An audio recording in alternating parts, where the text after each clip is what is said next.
تو یہ معمولی رات نہ سمجھو بھائی، یہ کوئی معمولی رات نہیں ہے. اسی رات میں آخری عشرے میں اعتکاف جیسی عبادت بھی ہے. ایک معتکف اگر اعتکاف میں بیٹھتا ہے، قیام کرتا ہے، لیلۃ القدر بھی اسے نصیب ہوتی ہے.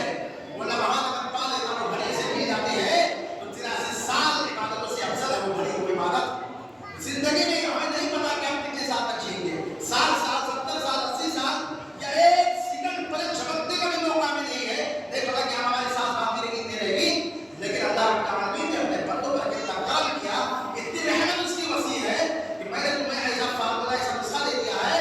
اس فارمولے کو، اس نسخے کو اپناؤ اور اپنے 83 84 سالہ جو گناہ میں جو تمہیں پکڑے ہو، اس گناہوں کو تم دور بھگاؤ. اس گھڑی کو پا کر، اس رات کو پا کر اپنے گناہوں کی مغفرت کرواؤ. اللہ سے جو ہے روبرو ہو کر اللہ کی رحمت کے قریب ہو جاؤ. یہ تمہارے لیے خوش نصیبی ہے. اور کیا ہے اسلام کے اندر ایک مسلمانوں کی ذمہ داری نہیں بڑھ جاتی ہے کہ اللہ رب العالمین نے جو تمہیں زکات دی ہے، اس زکات جو مال دیا ہے اس میں زکات دینا ہے. اللہ نے آپ کو جو مال دیا اس میں زکات دینا ہے.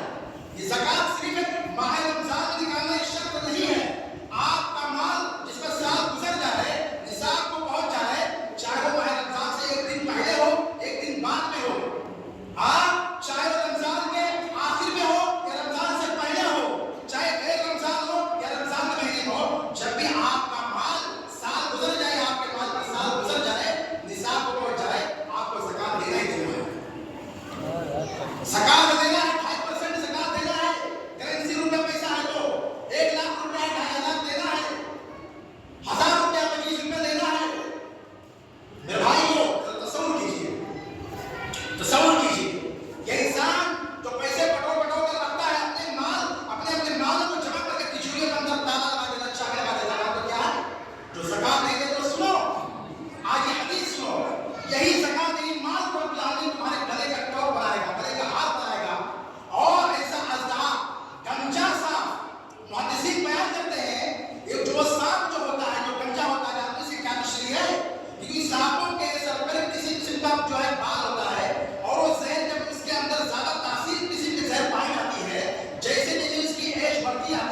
یہ خطرہ